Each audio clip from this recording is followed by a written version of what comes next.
Hello students, it's literature for SS2. We shall start first of all by discussing what literature is all about. Literature, as you may have heard, has been defined in various ways. One of which is that literature is a mirror held up to life. Others have said that literature is an imaginative work of art. Whichever we look at it, literature has to do with the representation of the human life, the representation of events and happenings in the society in a work of art.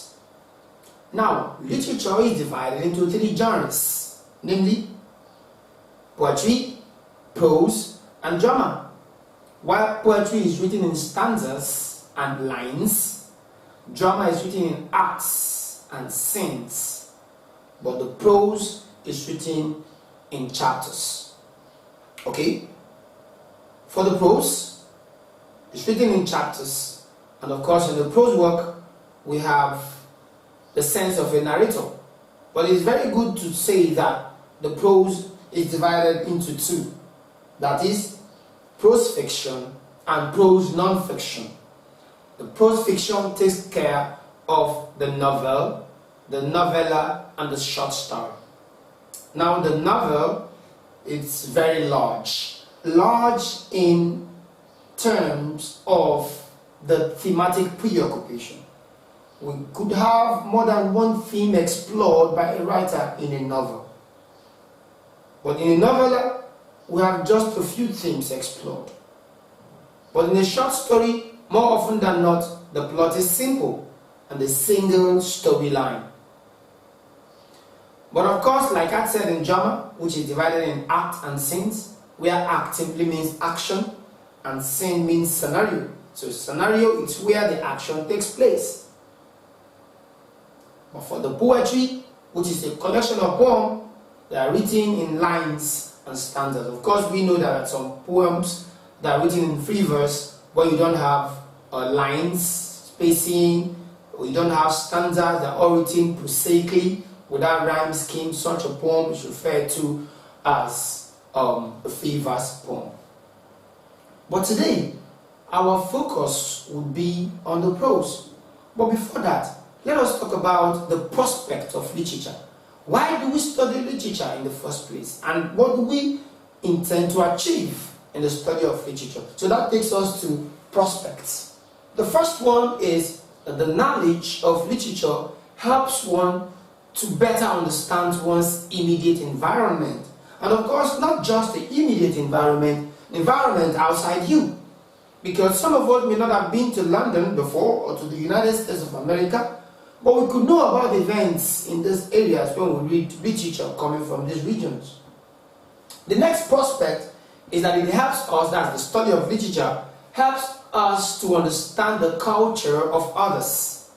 Yes, the culture of others are found in their literature, because writers cannot help writing about the totality of their experiences and their way of life in their work of art. So when you read a piece of poem, you read a novel or a play, you get to understand the culture of people of a certain region, especially regions where the writers are coming from. The next prospect is that literature is also a means of entertainment, especially when you read dramas that are comic, that's comedies, the farce, the balloons, and melodramas. They excite you, you are happy, you enjoy them. In that way, literature also is a means of entertainment. Now, we have discussed three prospects or more of literature. Now we want to go into the prose. Remember I said that the prose is divided into two. That is fiction and non-fiction. I think I did mention what you have under the fiction. That's the novel, the novella, and the short story. Now for the prose non-fiction, we have the autobiography. That's the story of someone written by the person. Then biography. That's the story of someone written by another person. Then we have the memoir. We equally have the memoir, we have the diary, we have the letter, we have the essays. All of this fall under the prose non-fiction. Now, to say that a work of art is a fiction simply means that that work of art is the product of the imagination of the writer.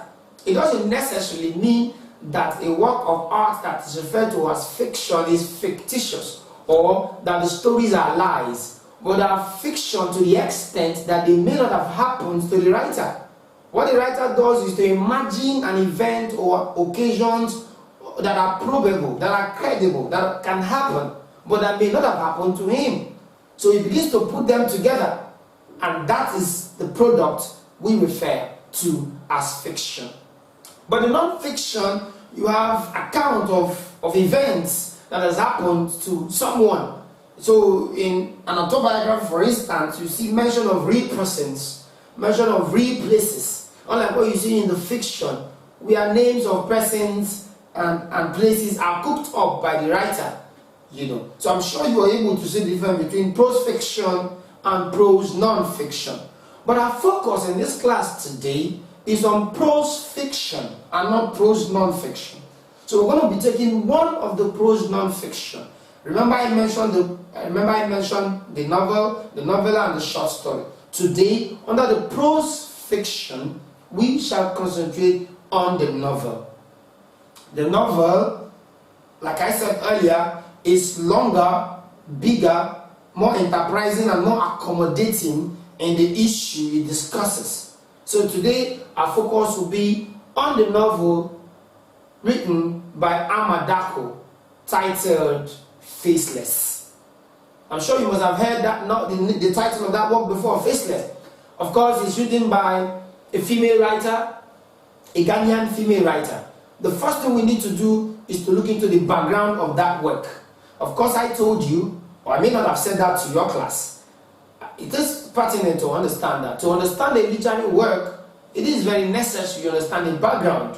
What has led to the work? You need to understand who the author is, why the author has written what he or she has written, and of course some of the underpinnings of such work. Now that is why we want to talk about the background, what led, the precursor of the work called Faceless by Amadako.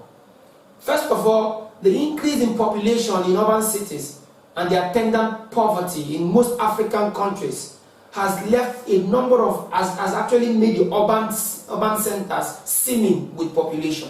So today it's almost very difficult to demarcate between rural areas and urban areas because virtually all the areas are becoming urban by force. So a lot of people are congregating in the places we used to refer to as the urban areas, thereby making the population of those places to be dense and thick. And because of that, there is increase in poverty. And this increase in poverty has actually made a lot of people to go into certain jobs that are uncalled for, to go into a lot of crimes, a lot of evils.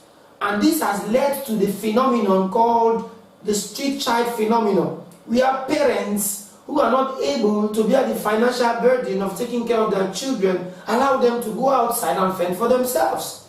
So you walk on the street and you see children chasing you about and begging for money. And those who cannot beg for money begin to rob, begin to steal, people begin to pilfer. They start by pilfering, before long they begin to steal. And when they get armed, they begin to rob just to survive.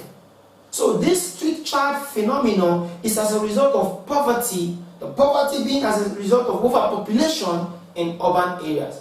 It is this situation that Amadako explores in the work titled Faceless. And that is the background to the work titled Faceless. Now we want to talk about the setting of Amadako's Faceless.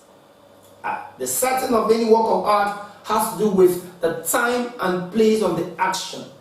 So we talk about the spatial setting and the temporal setting. The spatial setting has to do with the place, the geographical location of the work. And for Amadako's Faceless, it is Accra, Ghana. I'm sure you know that Accra is the capital of Ghana. So the work spatially is set in the capital of Ghana, Ghana being a West African country and specifically in Accra. Of course, there are mention of other places in the work of art like the Abobloshe Market, which is equally a location in Accra, Ghana. That is for the spatial setting. Talking about the temporal setting. The temporal setting of a work of art has to do with the time frame in which the work is set. For Faceless by Amadako, it is set within the 1980s. Of course, that must be after the independence of Ghana. We are done with the setting. The next thing we shall be looking into now is the plot. Now we'll talk about the plot.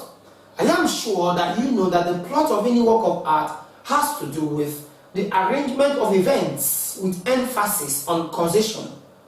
I'm sure you should be able to differentiate between the plot of a work of art and the story. The story is an arrangement of events with emphasis on time. Did you get that? While the plot is an arrangement of events with emphasis on cause. I'll give you an example. If I said to you that the king died and the queen died too, that's a story. But if I said the queen died because the king had died, then that's a plot.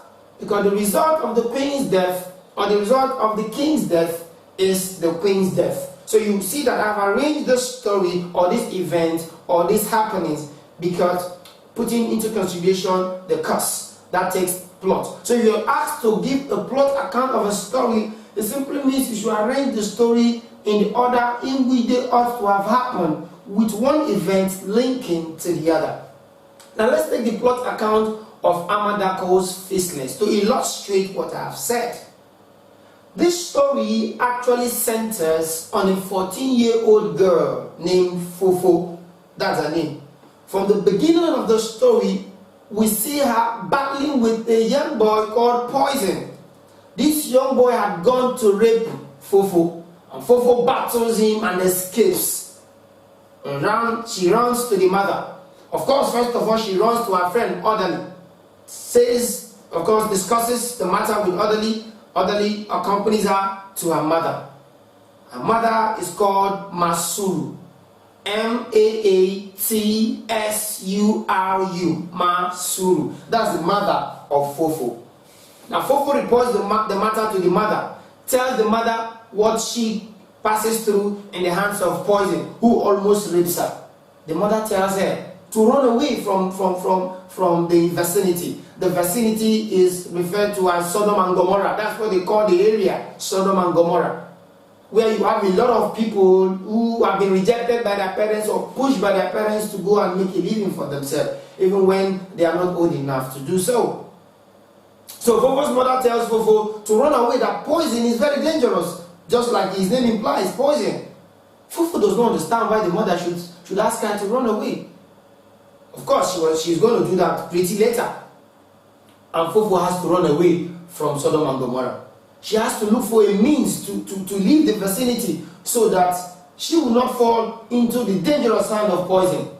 And then she has to rob because she doesn't have any money on her to embark on this journey of safety. And so she disguises herself. Goes back to Abobiloshe market where she used to work as a carrot washer.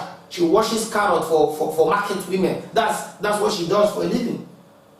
So, of course, she doesn't make enough money, so she needs money immediately to be able to make this journey to a safe place. And the victim of that robbery is a lady called Cabri.